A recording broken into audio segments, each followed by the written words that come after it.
On peut commencer là, il y a tout le monde? Ouais. Ok. Très enfonçage. Ouais, c'est ça. Eh ben, en tout cas, merci de votre présence en présentiel et puis pour ceux qui sont du coup en visio et qui nous suivent pour cette conférence de presse sur la remise du rapport de la mission d'information qui a démarré au mois de mars dernier et qui remet ses conclusions. Et donc sur le titre de ce rapport, loi montagne, loi littoral face aux nouveaux enjeux, confortés, adaptés et différenciés. Je rappelle du coup que cette mission d'information avait été demandée par le groupe Union Centriste, avec Jean-Michel Arnaud, rapporteur, qui interviendra. Ça marche jamais, ces connards. Quand même. Ça marche. Ça marche très bien, en tout cas on vous entend très bien. On vous entend très bien. Donc je disais que cette mission d'information a été demandée par le groupe Union Centriste avec Jean-Michel Arnaud, rapporteur. Je suis moi-même Guillaume Gontard, sénateur de l'Isère, président de cette mission d'information. Très rapidement balayer en fait le travail qui a été réalisé pendant ces quelques mois. On a entendu à peu près une cinquantaine de personnalités, d'experts, d'élus, d'établissements publics, d'associations, de fédérations professionnelles et j'en passe. On a également une journée d'audition au format rapporteur. Ça veut dire qu'on a aussi auditionné une vingtaine encore une fois, de personnalités.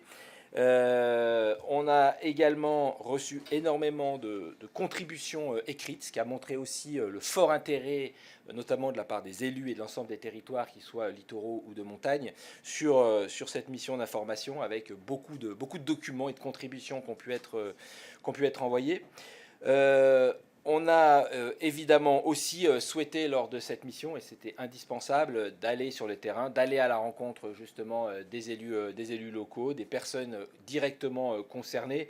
Et donc on a fait un certain nombre de déplacements, à la fois sur la partie montagne, en Isère et dans les Hautes-Alpes. On est également allé dans le Finistère, dans le Pas-de-Calais, dans la Meuse, à la fois pour voir sur les problématiques montagne, sur les problématiques montagne et littoral, puisqu'on a des territoires qui sont concernés par ces deux aspects et ces deux textes. Et puis également, notamment dans la Meuse, la problématique des Grands Lacs, avec une particularité en tout cas sur l'application de cette loi littorale sur les Grands Lacs. Donc c'était aussi quelque chose qui était important. On a également souhaité avoir une consultation des élus locaux, une consultation assez importante, puisqu'on a eu près de 500 élus, voire même 600 élus à la fois pour la montagne et pour le littoral qui ont répondu à un certain nombre de questions et qu'on retrouve évidemment dans ce rapport et qui sont assez intéressantes sur leurs indications et sur l'attachement justement des élus à ces deux textes qui ont maintenant aujourd'hui 40 ans et sur ce qu'ils ont produit. J'en dirai quelques mots juste après. Et puis on a également, et vous retrouverez dans ce rapport, une analyse de droit comparé, parce que c'était aussi important qu'on puisse tout simplement voir ce qu'il faisait dans d'autres pays, à la fois sur la question montagne, mais aussi sur la question littorale, ce qui nous a permis de voir quand même que la France, à travers ces deux lois, était plutôt en avance, en tout cas, et avait pris le sujet très en amont, il y a 40 ans, en 85 et 86 pour ces deux textes. Et c'est vrai que moi, je retiendrai peut-être une phrase dans ce travail qu'on a pu faire et ces différentes rencontres.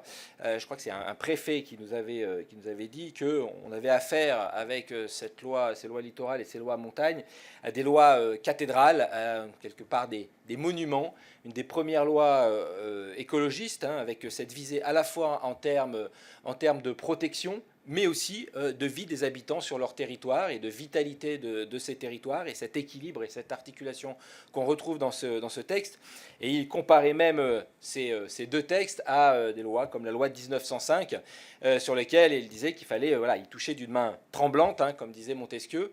Je pense qu'effectivement, en tout cas, on voit à la fois l'effet positif qu'ont pu avoir pendant 40 ans ces deux textes, à la fois en matière de préservation des paysages, de préservation aussi des identités des territoires, et souvent de dynamisation de ces territoires, notamment à travers le tourisme, parce que si aujourd'hui on a des territoires qui sont préservés, qui sont attractifs, qui sont parfois très attractifs, puisqu'on retrouve d'autres problématiques aujourd'hui sur parfois la surfréquentation, qu'il faut aussi également gérer, c'est aussi parce qu'on a eu cette vision globale et qu'on a permis de pouvoir justement faire en sorte que ces territoires puissent évoluer, mais puissent évoluer d'une manière satisfaisante, à la fois pour les habitants et à la fois évidemment aussi pour l'activité économique. Moi, je ne serai pas plus long sur cette première partie. Je peut-être reprendrai tout à l'heure peut-être la parole, puisque effectivement on est un rapporteur de l'Union centriste, un président écologiste, ce qui ne nous a pas empêché de travailler de manière très équilibrée tout au long de ce rapport, de chacun apporter sa patte. Bon, au final, moi, je ne me retrouve pas totalement dans les orientations, mais peut-être plus dans la philosophie de ce rapport, et notamment sur la question de comment on aborde l'urbanisme et sur, je dirais, un petit peu cette dérive, je trouve, qu'on peut avoir actuellement sur la question de la simplification. Mais ça, voilà, ça m'est propre, et c'est pour ça que du coup, je n'ai pas souhaité signer ce rapport. Mais ce qui n'empêche qu'en tout cas, tous les éléments qu'on peut retrouver dans ce document me paraissent de toute façon particulièrement importants, riches en tout cas d'enseignements, d'apports, et notamment pour les travaux qu'il y aura sur d'autres textes. Il y en a déjà eu à travers la loi montagne de cette semaine et les débats qu'il y a pu avoir. On a déjà enrichi le sujet grâce à cette mission d'information, mais on sait aussi que c'est un sujet qui sera évidemment amené à recreuser, parce que c'est vrai qu'il y a un autre aspect. Il y a 40 ans, on a appréhendé peut-être ces deux sujets d'une manière un peu différente, puisque la question du réchauffement climatique, même s'il était abordé, il n'était évidemment pas abordé comme aujourd'hui. La question qu'on peut rencontrer aujourd'hui autour de la canicule, autour des feux de forêt, même en zone de montagne, hein, c'est en train de se passer dans la Drôme, mais on le voit aussi sur le retrait du trait de côte, sur la montée des eaux. Tous ces éléments-là, effectivement, on va devoir en tout cas mieux les appréhender, mieux les reprendre en tout cas, et c'est là peut-être où on a cette nécessité d'enrichir ces textes à l'aune justement de ces nouveaux regards autour de l'impact climatique. Je ne serai pas plus long et je laisserai Jean-Michel Arnaud, rapporteur de cette mission d'information, vous décliner notamment les différentes propositions. Bien, merci cher Guillaume. Je salue évidemment les collègues, M. Fabien ici, Madame Bourguignon, qui se sont associés non seulement à cette conférence de presse, mais aussi de manière active et très engagée tout au long de la mission à nos travaux. Saluer la presse nombreuse, ce qui démontre, si besoin était, que le sujet est un sujet au cœur des préoccupations des Français et aux préoccupations de la presse, puisque la presse finalement fait écho à ce qu'elle ressent des attentes de ses lecteurs, de ses auditeurs et ses téléspectateurs. Comme l'a indiqué Guillaume Gontard, les travaux de la mission d'information ont été effectivement denses au cours des 5 derniers mois, et à travers toutes les auditions que nous avons réalisées, des contributions écrites reçues, des visites de terrain, des échanges lors de nos déplacements, la consultation des élus locaux, de l'étude de législation comparée, j'insiste sur ce point parce que on a toujours l'impression que quand on travaille sur les sujets de fond, on est entre soi, qu'on regarde en franco-français, on s'aperçoit que des formes d'innovation, des formes aussi d'expérimentation, de différenciation existent aussi à travers l'Union européenne, et c'était intéressant de pouvoir faire un focus sur ces expériences. Nous avons donc à ce jour recueilli suffisamment d'informations pour pouvoir à la fois porter des recommandations et surtout porter un diagnostic important avec un rapport. Vous ne l'avez pas puisque vous êtes en version numérique. On voit pas trop enfin, il y a 375 pages. Donc l'idée, c'est qu'à travers ces 375 pages, on ne soit pas, mais j'y viendrai dans mes conclusions, dans un esprit qui serait de caler une armoire de plus, dans une étage de plus d'un rapport qui ne servira à rien. Et j'y viendrai tout à l'heure. Nous avons déjà, dès le débat d'avant-hier soir, lors des débats au Sénat sur la loi Montagne 3, proposé 4 amendements pour partie issus des travaux de notre délégation, comme l'a fait Guillaume. Je salue également l'état d'esprit très positif dans lequel nous avons travaillé ensemble. C'est aussi la signature du Sénat. C'est aussi une façon d'être et de faire de la politique auquel je suis sensible, puisque n'ayant pas les mêmes orientations politiques que Guillaume, nous avons pu intelligemment travailler ensemble. Si au bout du compte, Guillaume ne s'est pas associé aux conclusions générales de ce rapport, la quasi-unanimité, puisque Guillaume est le seul au sein de la mission à s'être mis en retrait sur les conclusions de cette mission, on a, avec les groupes socialistes, avec les communistes, avec les indépendants, avec les radicaux, avec les centristes et avec les républicains, voté unanimement, avec des nuances d'appréciation ponctuelles, mais voté unanimement les conclusions de ce rapport.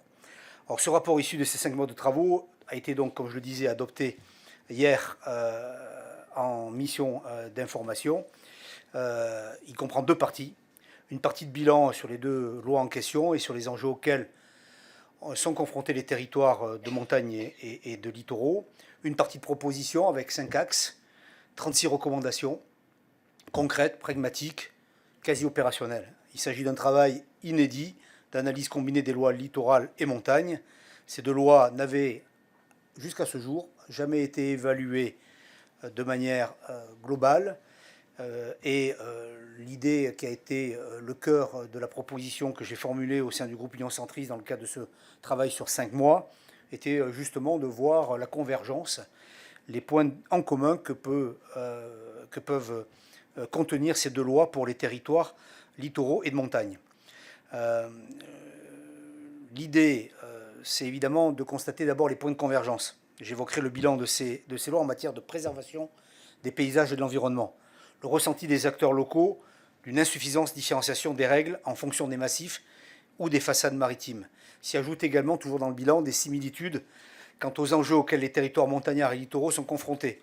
Ceux liés, naturellement, et on est en plein dans une canicule, au dérèglement climatique et aux risques naturels, mais également, Guillaume y a fait allusion, aux enjeux du tourisme et du logement. Les travaux de notre mission d'information ont permis également de faire émerger certaines problématiques que nous n'avions pas forcément anticipées. Je pense en particulier à la situation des communes riveraines des lacs de plaine soumises à la loi littorale ou au devenir des espaces post-glaciaires sur lequel particulièrement Guillaume nous avait alerté au tout début des travaux. J'en viens aux grandes orientations du rapport. En matière de bilan, le rapport met l'accent sur 3 constats. Premier constat, le bilan de ces 2 lois est globalement très positif, comme cela est apparu de façon unanime dans nos travaux. Ces 2 lois apparaissent, cela a été dit également, comme des lois cathédrales, ou pour reprendre la formulation du préfet auquel faisait allusion Guillaume tout à l'heure, le préfet du Pas-de-Calais, ces territoires sont vraiment en situation de pouvoir constituer une architecture, une armature essentielle sur la différenciation territoriale, puisque ces 2 lois sont en fait les 2 premières lois de différenciation.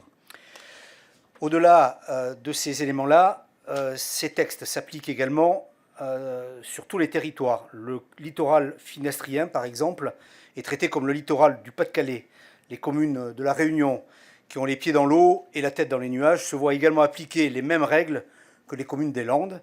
Les îles sont traitées comme le continent. Les lacs de montagne sont strictement soumis au régime de la loi littorale, sans que soient prises en compte les autres contraintes qui limitent leur développement. Deuxième bémol d'importance, les règles d'urbanisme, qui étaient un élément important des discussions que nous avons eues et qui ont constitué, selon nous, un irritant majeur lorsque nous avons collecté leur point de vue auprès des élus, mais également pour les acteurs économiques locaux, surtout sur les territoires où s'applique la loi littorale.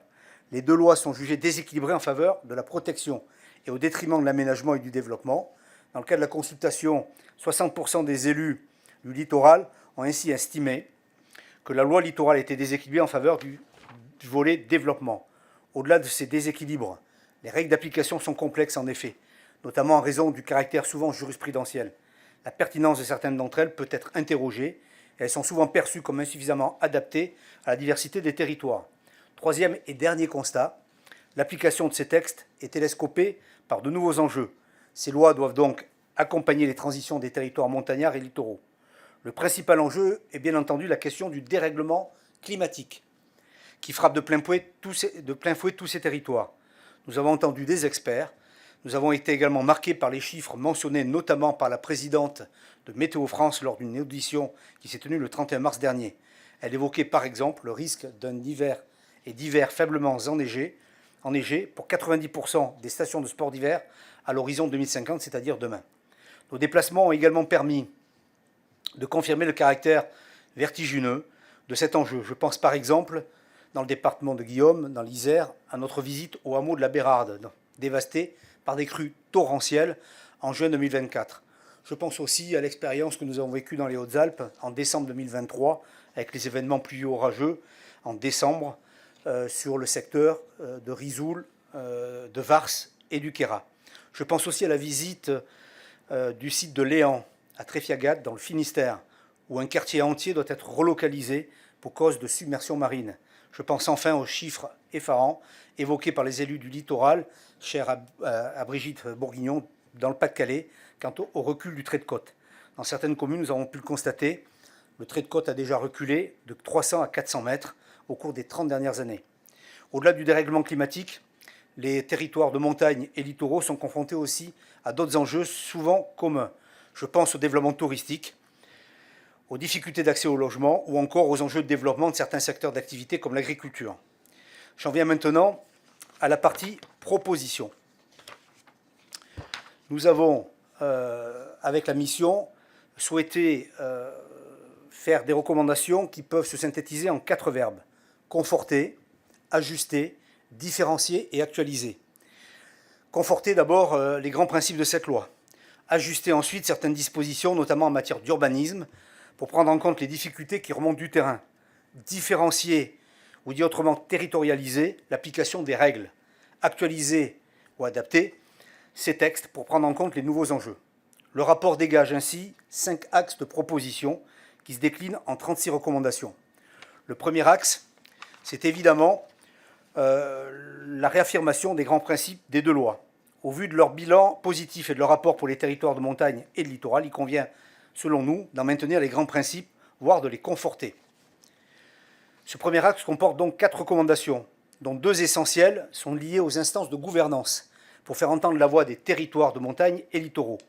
Notre rapport propose ainsi, d'une part, de préserver et renforcer les instances de gouvernance de la montagne, à savoir le Conseil national de la montagne, qui s'est très peu réuni ces dernières années, les comités de massif, en prévoyant une coprésidence des comités de massif par un préfet de département et une déclinaison vallénienne de ces comités. Préfet de département de montagne et ou de littoral, si on devait avoir une déclinaison aussi de ces comités par type de littoraux. D'autre part, nous proposons de préserver les outils opérationnels de la politique du littoral, notamment le fameux conservatoire du littoral qui a démontré, qui a su, par les années et par l'expérience acquise, démontrer son utilité, et doter également le littoral d'instances de gouvernance appropriées. Il serait ainsi pertinent, comme je viens de le dire, de faire évoluer le Conseil national de la mer et des littoraux, et de créer au sein des comités maritimes de façade des comités de littoral. Le deuxième axe vise à réaffirmer l'importance d'une politique de différenciation en faveur des territoires de montagne et de littoral.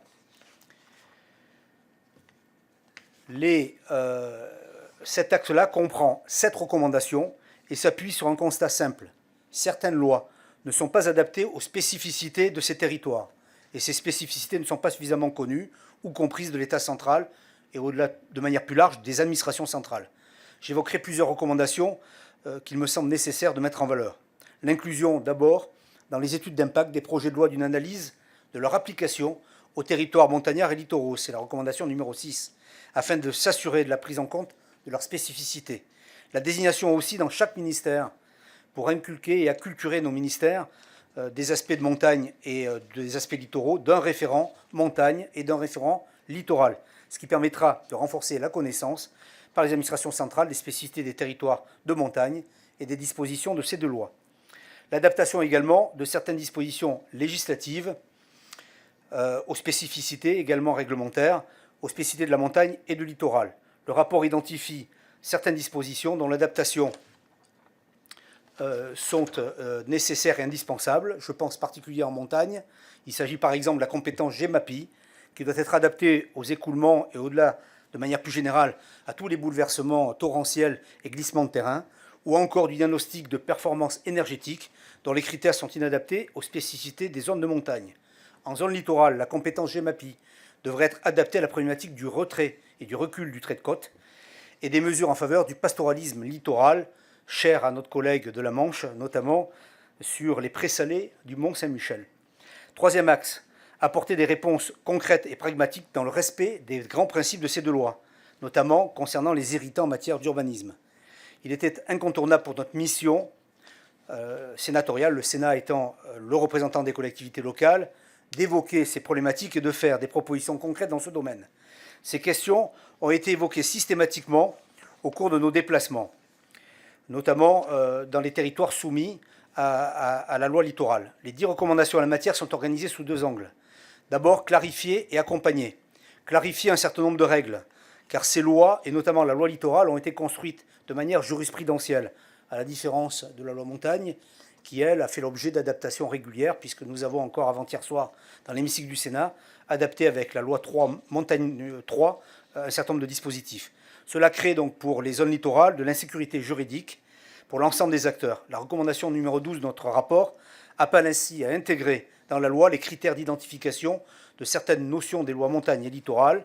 Je pense à l'urbanisation en continuité, je pense aux espaces proches du rivage ou aux capacités d'accueil. Et la recommandation numéro 13 appelle à l'élaboration d'une circulaire à l'attention des collectivités territoriales et des services de l'État compilant de manière claire et exhaustive le droit et la jurisprudence applicables. Accompagner ensuite, car ce qui ressort à la fois de la consultation des élus locaux et des échanges que nous avons eus lors de nos différents déplacements, c'est que les élus locaux se sentent bien seuls et souvent dépassés, voire même perdus, par des règles illisibles.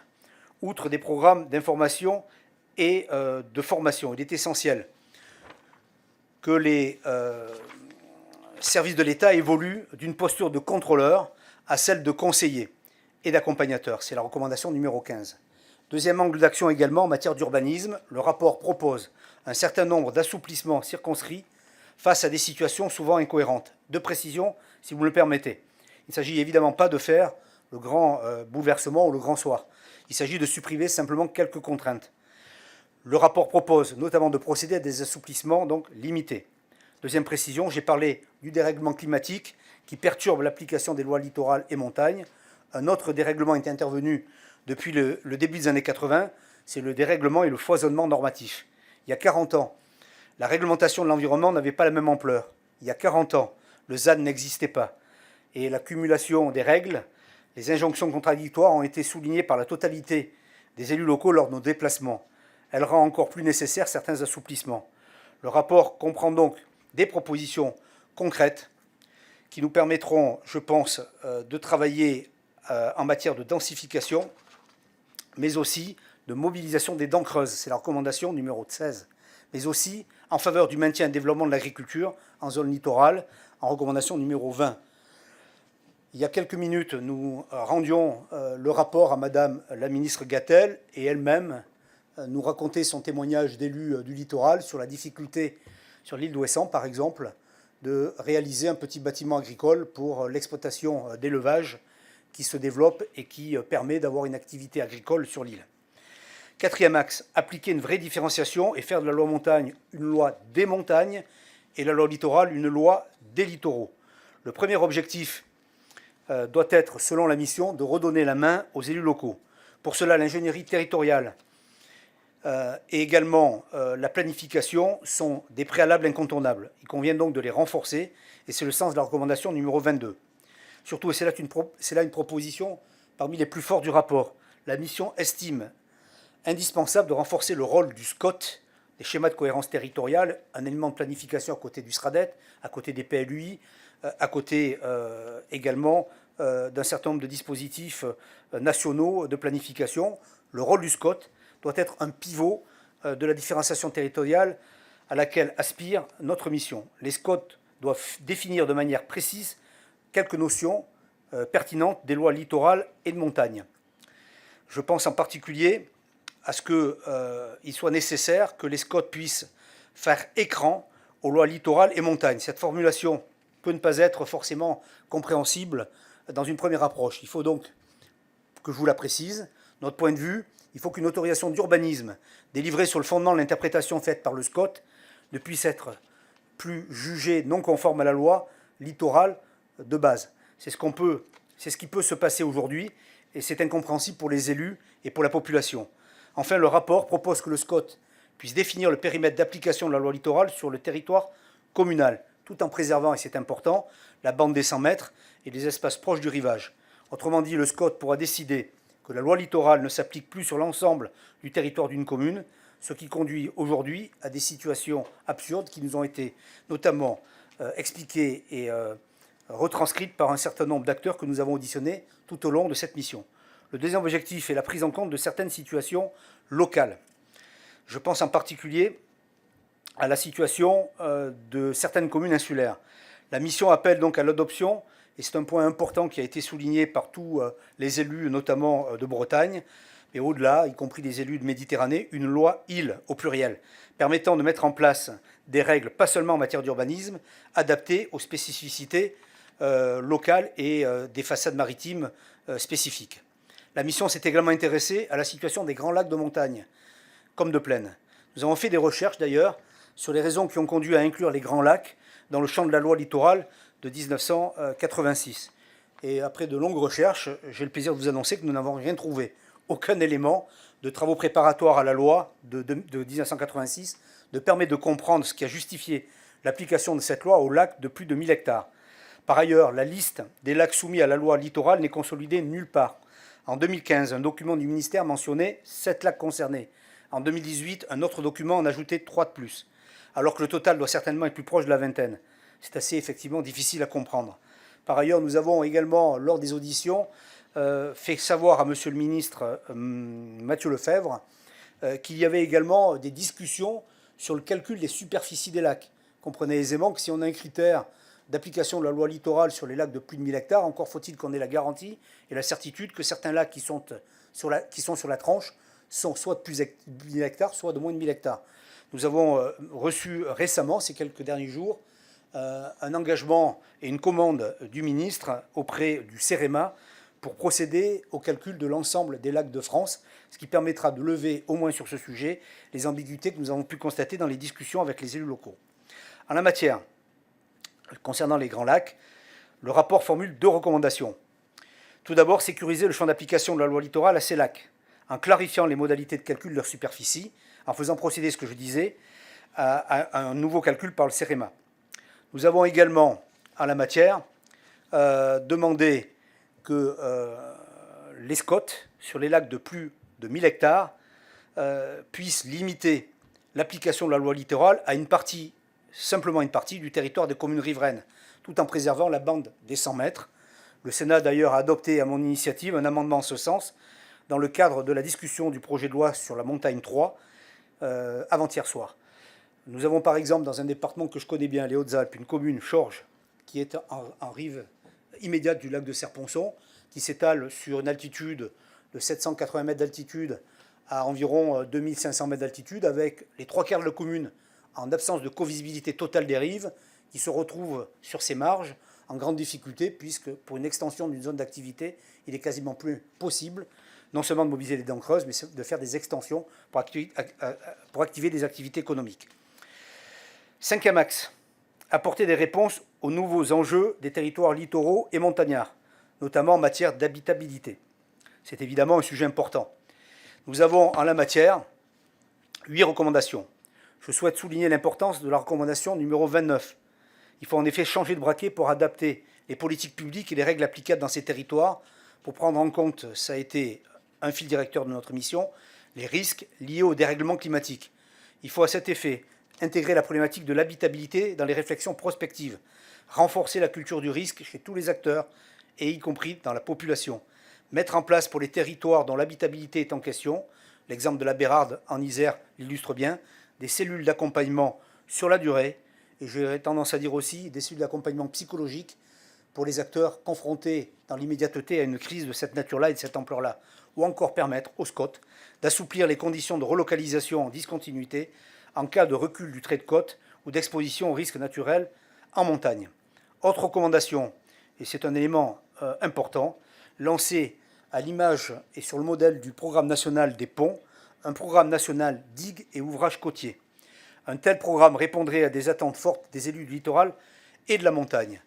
Il s'agit aussi de garantir la solidarité entre les bassins versants en rendant obligatoire le moyen pour pouvoir agir, c'est-à-dire la taxe GEMAPI, et en faisant de ces recettes un outil de financement mutualisé de la gestion de la ressource en eau et de la prévention des inondations. Le Sénat a adopté, à mon initiative, dans le cadre de la discussion, là aussi, de la loi Montagne 3, il y a quelques jours, un amendement en ce sens. En matière de tourisme et de logement, le rapport propose également le lancement d'un plan national de rénovation de l'immobilier touristique en montagne et sur le littoral, et formule là aussi des propositions concrètes à la problématique des lits froids sur ces territoires. Voilà, en grandes eaux et de manière non exhaustive, les principales orientations et les principales recommandations que nous avons portées très majoritairement à la quasi-unanimité au sein de notre mission. Ce rapport qui balaye un large spectre, un large horizon des problématiques de ces territoires s'appuie également sur le travail intense de ces 5 derniers mois, a suscité, je crois pouvoir le dire, un large accord au sein de notre mission d'information. Nous nous tenons évidemment avec Guillaume à votre disposition pour répondre à vos questions. Je terminerai en disant que ce travail, au-delà des préconisations et des 36 recommandations qu'il comporte, arrive à un moment aussi important dans le débat public de notre pays. Nous sommes à quelques mois des élections présidentielles. Nous aurons probablement dans le débat national des sujets qui vont saturer le dialogue nécessaire que nous devons avoir avec la population.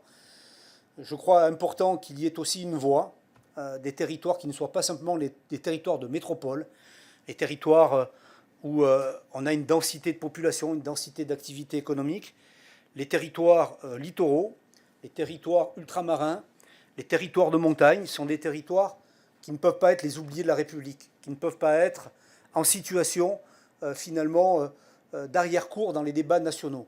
Et cette mission a aussi l'intérêt, et je pense dans sa force et dans l'unanimité finalement de ses soutiens, à l'utilité aussi de mettre au cœur de ces questions de territoire, de ces questions d'équilibre entre les centres et la périphérie, les sujets de montagne, littoraux et ultramarins. Et je pense que ça sera utile pour le débat public. Et pour terminer, naturellement, le travail qui est devant nous maintenant, c'est d'utiliser toutes les opportunités législatives qui se présenteront à nous, à l'image de la Montagne 3, à l'image aussi des débats que nous avons en cours sur les questions de logement, mais aussi tous les textes, y compris financiers, qui seront en débat pour le projet de loi de finances 2027, les sujets que nous avons traités dans le cadre de cette mission. J'en veux pour preuve que, par exemple, imaginez demain un programme digues et ouvrages pour accompagner les collectivités locales dans les politiques de protection des populations et des lieux habités et des lieux agricoles et économiques. Ça peut être un travail que nous pouvons engager, y compris dans les lois de finances, pour pouvoir créer, à l'image de la DSEC et d'autres outils à la disposition des collectivités locales et des acteurs de proximité, des outils, y compris financiers, pour pouvoir agir et accompagner les territoires et les populations de montagne et de littoral.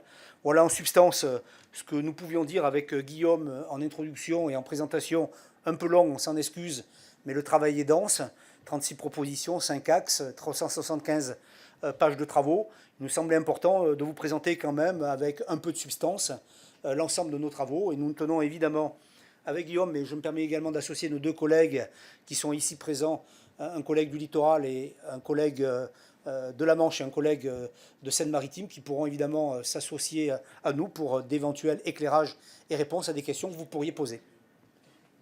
Guillaume.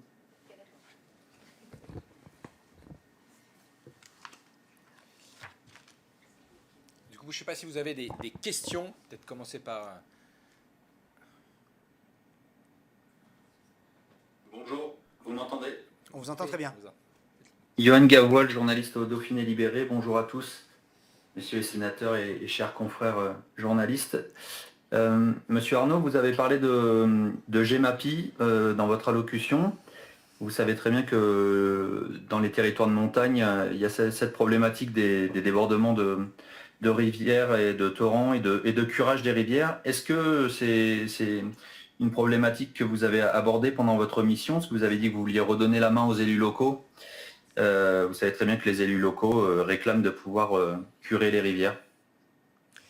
Bien, je vais répondre rapidement. Oui, évidemment, c'est un sujet identifié. C'est un sujet identifié particulièrement dans les Alpes, mais avec la récurrence plus forte d'événements pluvieux orageux de type Cévenol sur les Alpes et parfois aussi sur une partie des Pyrénées, et notamment des Pyrénées-Orientales.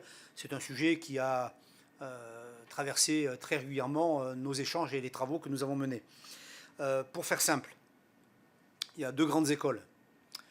Il y a l'école du laisser dire, laisser faire, et finalement de laisser en marge les acteurs directement confrontés, notamment sur la partie amont des vallées et les parties montagnardes, avec leurs 40 € de taxes possibles par ménage, avec par exemple dans le Queyras, avec ces 40 €, 40 € fois 2000 habitants, vous voyez à peu près ce que ça peut faire, avec des enjeux qui se chiffrent à des centaines de milliers d'euros, voire des millions d'euros, de prévention et parfois de réparation quand on est confronté à des événements pluvieux orageux et qu'il faut intervenir dans le lit de rivière au moment de l'événement ou juste après l'événement, comme on l'a vécu à Risoul.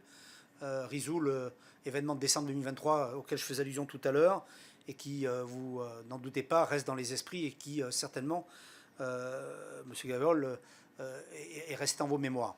Donc ce que nous proposons, nous, c'est évidemment un sujet travaillé régulièrement, notamment par Jean-Yves Roux, mon collègue, notre collègue des Alpes-de-Provence, avec M. Gilles et M. Pointreau, qui ont fait des rapports en la matière. Moi, je souhaite aller un peu plus loin et un peu plus vite. Plus loin, parce qu'on ne peut pas rester avec une gouvernance, notamment financière, dans la proximité et faire payer uniquement les territoires qui sont les moins denses, des opérations qui bénéficient à tout l'espace valléen. Quand on protège la haute vallée de la Durance, la vérité c'est qu'on protège évidemment les populations des Hautes-Alpes, mais on protège d'abord la ressource en eau potable de Marseille et on protège également Malmort, une partie d'Avignon, un peu plus en aval de la vallée de la Durance. Donc on voit bien qu'on est dans une logique de solidarité valléenne. Actuellement, Marseille et la métropole de Marseille lèvent une partie de la GEMAPI, pas sur la base des 40 €, lève plusieurs dizaines de millions d'euros sur le secteur de la métropole de Marseille, mais n'ont même pas de travaux à la hauteur des taxes GEMAPI levées et collectées. Donc l'idée, c'est d'organiser, c'est l'amendement que j'ai déposé qui a été voté par le Sénat. Nous aurons une commission mixte paritaire la semaine prochaine, nous verrons si on peut aller jusqu'au bout sur cette affaire. C'est une solidarité amont-aval et faire en sorte qu'une intercommunalité située en aval d'un espace valléen géré dans le cadre d'un axe de planification qui peut être un schéma d'aménagement et de gestion des eaux, un SAGE, puisse avoir effectivement une mutualisation de la taxe GEMAPI, aval-amont, pour pouvoir faire les travaux qui sont au bénéfice de l'ensemble des territoires. C'est ce qui a été voté par le Sénat avant-hier soir. Donc évidemment, il s'agit maintenant de réussir l'essai, de passer l'essai, et j'espère que ce dispositif sera retenu. Et si ce n'est pas retenu dans le cadre de la loi Montagne 3, à l'automne, bien évidemment, nous serons un certain nombre d'élus de la montagne. Je pense que c'est un sujet transpartisan pour porter cette initiative. Votre deuxième question, elle était moins financière qu'opérationnelle. C'était savoir si on peut curer ponctuellement dans un lit de rivière. Là aussi, c'est un peu compliqué, mais vous aurez remarqué que dans l'urgence, on a déjà pu ponctuellement réaliser. Et en même temps, je suis quand même extrêmement prudent sur l'idée de dire qu'il faut déréglementer complètement ce sujet-là, parce que la gestion d'un cours d'eau, elle se fait sur l'ensemble de l'axe valléen, et je privilégie davantage, et c'est finalement un peu le fil directeur des travaux de la mission, un travail de gestion sur l'ensemble d'un bassin de vie, d'un bassin versant. Et donc je pense que par exemple un SAGE ou un syndicat mixte comme dans notre région, le syndicat mixte d'aménagement et développement de la Durance, le SAMAVD, peut être un porteur, un cadre institutionnel qui permet de décliner ces politiques et de gérer ces autorisations d'intervention ponctuelles ou régulières, mais sur la base d'une analyse partagée avec les scientifiques, partagée avec les acteurs et les différents usagers de l'eau, pour que l'on puisse effectivement trouver durablement des solutions auxquelles sont confrontés tous nos élus locaux, et particulièrement celles et ceux des Hautes-Alpes. Peut-être juste pour compléter, parce que alors, pour le coup, on est sur un sujet, je pense, où on partage en tout cas très, très clairement les orientations, mais qui pose une question plus globale en fait, parce que vous avez interrogé sur la question de l'eau et du financement et du sujet GEMAPI, mais en fait on s'aperçoit qu'aujourd'hui, avec le réchauffement climatique, on a des impacts qui sont particulièrement forts, que ce soit sur le littoral avec la montée des eaux et donc la nécessité de populations à reloger, hein, puisqu'elles ne peuvent plus habiter dans les habitations qui sont en bord du littoral. Et on sait que si on regarde, si on se projette, c'est un nombre important. En montagne, on a exactement les mêmes problématiques, hein, sauf que le danger vient du haut, mais on l'a vu avec l'exemple de la Bérarde, mais sur d'autres aspects. Et pour le coup, en Isère, on est plutôt concerné, avec des hameaux qui ont dû être déplacés. Et ce qu'on s'aperçoit, en fait, c'est qu'avec ces aléas climatiques qui sont de plus en plus forts, de plus en plus réguliers, ça repose toute la question, en fait, du financement et de la solidarité autour, justement, de l'impact du réchauffement climatique. Et que les systèmes qu'on a en place aujourd'hui, que ce soit le fonds Barnier, qui est quelque chose de plutôt intéressant, mais en fait, on voit les limites, parce qu'on ne pourra pas, à travers le fonds Barnier, indemniser l'ensemble des habitations, à la fois du littoral, à la fois de la montagne, pour reloger les personnes et les indemniser correctement. Ça pose la question assurantielle aussi, puisque ce qu'on s'aperçoit aussi, c'est qu'il y a eu un rapport récent qui montre que le coût des assurances est très divers suivant les territoires, et notamment beaucoup plus cher dans les territoires où il y a des aléas climatiques forts, et donc bord du littoral et dans les montagnes, voire même des difficultés de s'assurer, notamment pour certaines entreprises, parce qu'elles sont sujettes à des risques importants. Et donc tout ça, ça doit nous interroger sur quel type de financement et de la question de la solidarité, parce que c'est vrai que si on reste en disant c'est ces territoires-là qui doivent assurer leur propre protection, à travers notamment le GEMAPI, mais à travers aussi la question assurantielle, on voit bien que ça ne fonctionnera pas. Et donc on a nécessité de réouvrir et d'avoir un raisonnement beaucoup plus solidaire à l'échelle du pays sur l'ensemble de l'impact climatique. Et pour compléter ce que vient de dire Guillaume sur un point, et pour illustrer finement ce qu'il vient de dire que je partage, on se retrouve, y compris dans les Hautes-Alpes, ce Gaillol, des communes qui, ces dernières semaines, ont été confrontées à des événements pluvieux orageux sévères, qui m'ont fait savoir qu'elles ne demanderaient pas leur classement catastrophe naturelle pour ne pas pénaliser un certain nombre de propriétaires, je ne parle même pas des collectivités, des propriétaires, sur une revalorisation des primes d'assurance de leur taxe d'habitation. De leur assurance habitation, pardon. Donc on voit bien les conséquences aujourd'hui, et finalement la rupture d'égalité territoriale entre les territoires, les populations qui sont exposées à des risques, et celles qui le sont moins, ceux qui le sont moins, avec évidemment des inégalités territoriales qui risquent de s'amplifier, d'où l'importance de trouver, et dans tous les cas, d'où l'importance des recommandations, des solutions rapidement, compte tenu aussi de ce qui nous a été dit par les experts météo, climatiques, de l'augmentation de la récurrence des événements de cette nature-là. Donc on est à un point de bascule, d'où l'importance aussi d'avoir des propositions et des recommandations un peu fortes, et sans dévoiler des discussions qu'on a pu avoir avec la ministre Gatel, trouver probablement d'autres formes aussi de financement qui permettraient d'avoir des assiettes plus larges pour que ces phénomènes ne reposent pas uniquement sur des collectivités en faible nombre, peu riches, et avec des populations particulièrement exposées dans le spectre que vient de rappeler Guillaume Gontard il y a quelques minutes. On va essayer de faire des réponses plus courtes. Est-ce qu'il y a d'autres questions d'abord?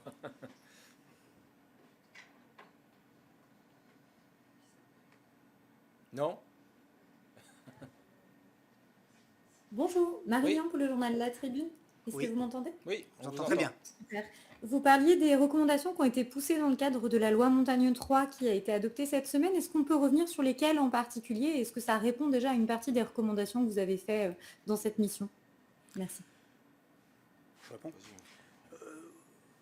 Oui, l'avantage de cette loi Montagne 3, c'est qu'elle permet sur un certain nombre de sujets d'avancer sur les questions de pastoralisme, sur les problématiques d'habitat, sur voilà, tout un spectre de petites choses, mais qui permettent de servitude, qui permettent quand même d'avancer. Et comme je le disais tout à l'heure, la différence de la loi littorale, l'avantage sur la loi montagne, c'est qu'elle a été réactualisée, adaptée assez régulièrement.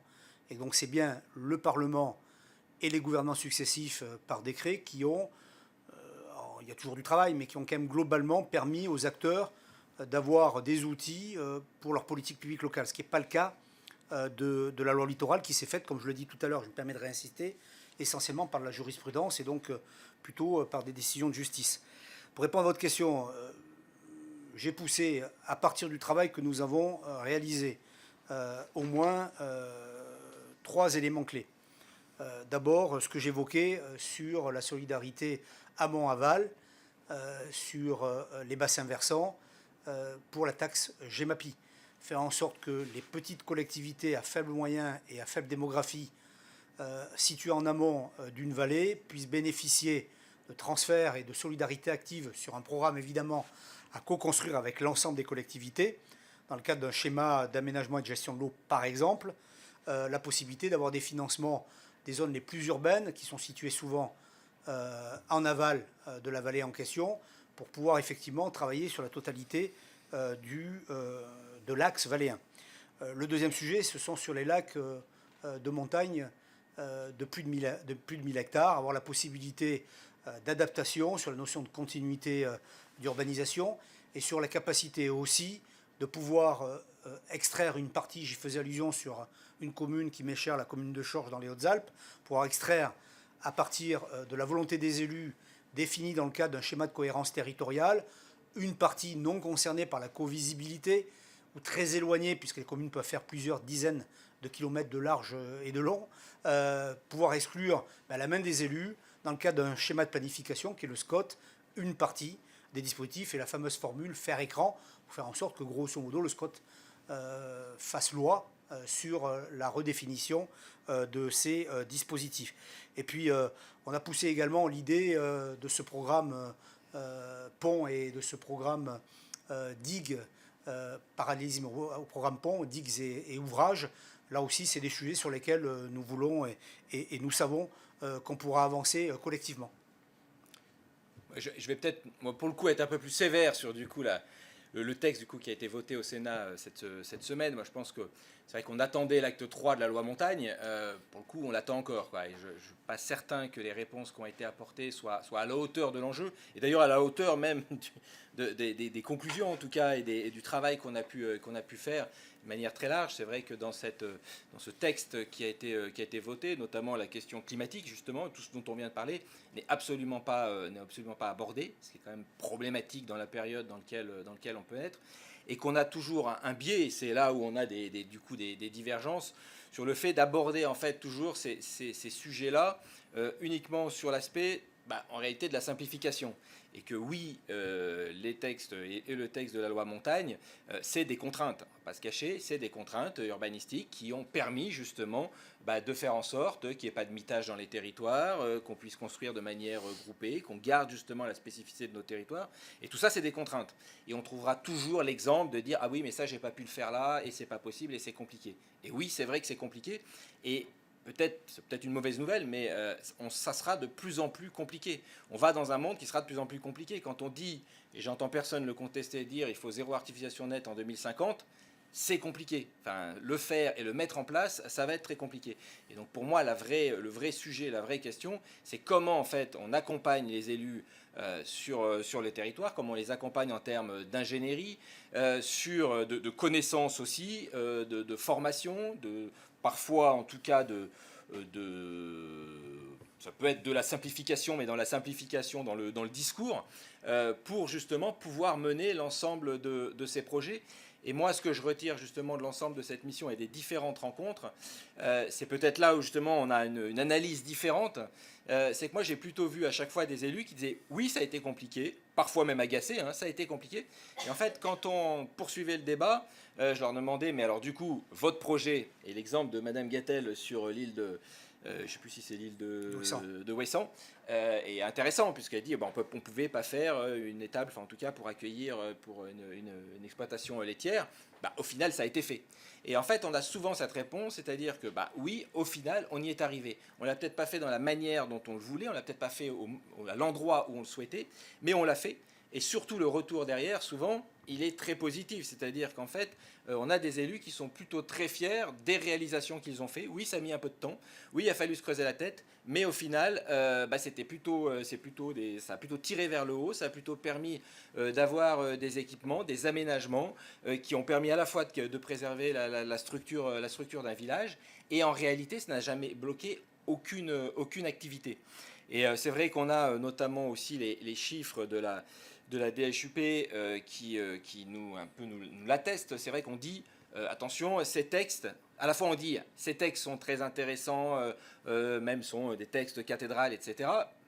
Par essence même, c'est parce que justement il y a ces contraintes. Et en même temps, on veut réduire ces contraintes. En disant, en fait, on ne peut pas construire, c'est la mort de nos territoires, etc. Ce qu'on a vu et ce qu'on a dans les chiffres, c'est que ce n'est pas la réalité. C'est-à-dire que les territoires, les littoraux et les territoires de montagne ont plus artificialisé que les autres territoires. Ce qui est logique. Alors, le rapporteur me dira, parce qu'il le dit à chaque fois, mais je vais le dire, mais dira que du coup, il faut regarder de manière beaucoup plus précise et que c'est parce que c'est regardé de manière plus globale. Mais en réalité, c'est tout à fait logique, puisque quand on construit par exemple en montagne, on va construire plutôt sur une petite parcelle, on va plutôt construire de l'individuel, alors qu'en zone urbaine, on va construire un immeuble et donc on va être beaucoup plus dense. Donc c'est tout à fait logique que l'artificialisation soit plus forte sur ces territoires-là. Mais ça veut dire que non seulement on a pu construire, ça c'est première chose, et que deuxièmement, il faut être aussi d'autant plus attentif justement à cette évolution. Et je reprends aussi les mots de la DHUP qui disait: il n'y a aucun projet qui pourrait être bloqué en montagne si les mécanismes, et notamment de dérogation qui sont déjà existants, sont mobilisés et les projets conçus intelligemment. Ça veut dire quoi? Ça veut dire en fait tout l'accompagnement qu'on peut apporter autour des élus, des équipes municipales, du rapport, et ça a été dit par le rapporteur aussi, avec les services de l'État, c'est-à-dire de ne pas être que sur des services de l'État qui sont, censeurs à la fin, mais qui sont aussi des partenaires, pour mieux construire, mieux connaître la loi aussi, parce que c'est ce qu'on a vu aussi, une loi littorale qui a été appliquée en réalité très tardivement par les services de l'État, ce qui peut paraître curieux, mais en tout cas ça a été le cas. Et donc je pense que c'est plutôt vers ça qu'il faut travailler, plutôt que de détricoter en fait un texte majeur en disant oui, là il y a une contrainte, on va la faire sauter, là il y a une autre contrainte, on va peut-être la modifier, et puis ensuite c'est petit à petit l'escalade. Moi c'est vrai que c'est quelque chose qui m'inquiète en tout cas dans cette orientation et dans cette dérive. Et après, pour terminer, l'autre aspect, c'est on a des habitants, on a des territoires qui sont vivants, et je pense que c'est l'autre volet, et c'est ce qui a manqué aussi dans le texte, dans la loi montagne qui a été votée. On a amélioré un petit peu sur la question des écoles, mais c'est vrai que globalement, sur la question des services publics, sur la question de la santé, il n'y avait pas grand-chose. On a retiré même des éléments en termes de filière, notamment sur le bois et la spécificité du bois, sur la question des abattoirs aussi, sur réfléchir à comment on peut avoir des abattoirs de proximité pour conforter justement l'élevage et le pastoralisme. Donc c'est vrai que voilà, je ne trouve pas que ce texte soit totalement satisfaisant, en tout cas totalement à la hauteur, et peut-être ça aurait mérité justement d'attendre les conclusions de ce rapport et de ce travail important qui vient d'être réalisé.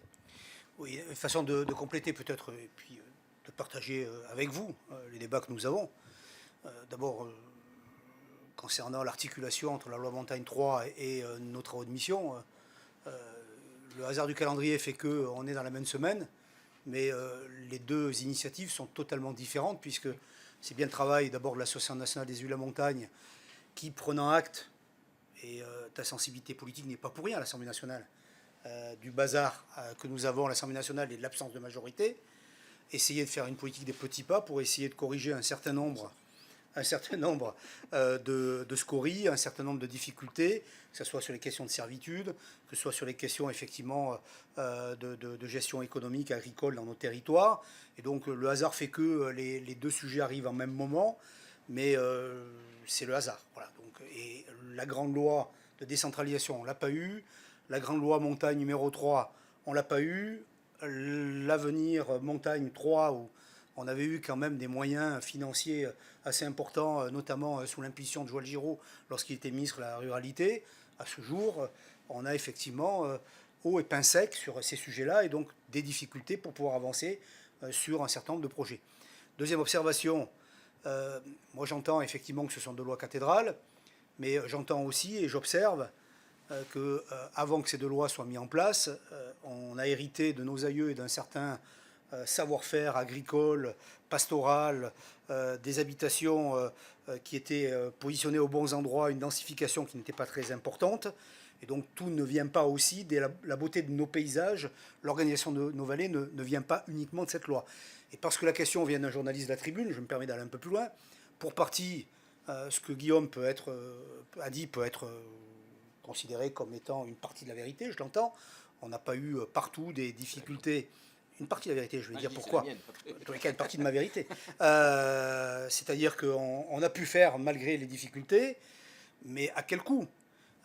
Des études, du contentieux, des difficultés aussi avec un certain nombre d'opérateurs qui ont jeté l'éponge. Dans des départements, je parle notamment d'un que je connais bien, le département des Hautes-Alpes, mais je pourrais y associer les Alpes-de-Provence, où l'INSEE nous prévoit moins de 10% de population d'ici 2050. Dans des départements littoraux où on perd de la population aussi, avec des enjeux aussi d'attractivité qui peuvent poser. Et je pense qu'on doit pouvoir trouver un équilibre. Et c'était l'esprit de ces lois. C'était aussi les mots finalement portés par Valéry Giscard d'Estaing le 23 août 1977 avec son discours fondateur de Val-Louise permettant l'émergence de ce texte quelques années après. C'est trouver le bon équilibre. Et là, je pense qu'effectivement, on a une divergence. C'est que moi, je considère que ces textes sont allés un peu trop loin vers la protection. Ça ne veut pas dire qu'il ne faut pas de la protection. Et que sur les questions d'aménagement et de dynamique territoriale, dans une période où on a une décroissance démographique, où on a des problématiques de concentration des valeurs économiques essentiellement dans les métropoles, des territoires comme les nôtres doivent pouvoir retrouver un peu de compétitivité. Et ça passe également par une forme de simplification sur nos territoires d'un certain nombre de dispositifs législatifs avec des garde-fous que constituent les services de l'État qui contrôlent l'égalité, la saisie d'un certain nombre de commissions, CDPNAF, commission des sites, et évidemment le droit naturel, puisqu'on est en démocratie en état de droit, des recours de tiers, et un certain nombre d'associations que tu connais bien ne s'en privent pas. Voilà, donc, et c'est normal parce que c'est la démocratie. Donc je pense que la régulation, elle se fait, mais si on peut un peu faciliter la vie des gens et la vie des investisseurs et de nos populations, c'est pas plus mal. Voilà. Juste un élément, et puis après, tu vas avoir le dernier mot, puisque j'ai la conférence des présidents. Je t'en prie. Mais c'est qu'en réalité, si on regarde les choses, justement, j'entends la problématique de ce que je disais, c'est complexe et on vit dans un monde complexe. N'empêche que si on regarde d'un peu plus près, les territoires de montagne et les territoires littoraux qui sont directement impactés par justement ces textes, ce sont ceux en réalité qui ont perdu moins d'habitants et qui ont le plus de vitalité en général. Beaucoup plus justement que sur des territoires qui sont plus éloignés. Voilà. Donc le lien texte et on va dire urbanisme et complexification n'est pas forcément toujours la réalité. Et on a des territoires qui ont beaucoup de terrains constructibles et qui ne sont pas pour autant construits et dynamiques comme on le souhaiterait. Donc attention du coup sur ces parallèles. Tu évoquais juste après, tu évoquais la DHUP, je l'ai dit dans mon propos, l'idée c'est d'avoir une loi des montagnes. Parce que effectivement, en fonction de l'endroit où on se situe, on peut être un territoire de montagne, on a également des littoraux différents. Et je pense que globaliser en faisant croire ou penser qu'on a des problèmes partout, je crois que c'est une façon un peu schématique de présenter la nature de nos travaux. Voilà. D'autres questions ? Oui, moi, pardon. Bonjour, Alpé Midi. J'avais une question. En effet, bon, vous avez un peu répondu là-dessus, mais je rebondis sur cette fameuse loi des montagnes. Vous avez pris l'exemple de Chorges. Moi, je prendrais l'exemple de Savineux-Lac qui avait le projet d'une station d'épuration où il y a eu un véritable blocage entre la loi littorale et la loi montagne. Vous avez parlé du SCOT. Finalement, si je vous résume aujourd'hui, les élus locaux pourront avoir la main et l'instrument, ce sera le SCOT. En tous les cas, c'est la proposition, la recommandation que nous formulons. C'est également l'amendement qui a été voté lors de la lecture sénatoriale avant-hier soir. La recommandation, oui, vous avez parfaitement compris. Est-ce que l'amendement qui a été voté au Sénat se retrouvera in fine dans le texte après la commission mixte paritaire? Il faudra patienter une semaine.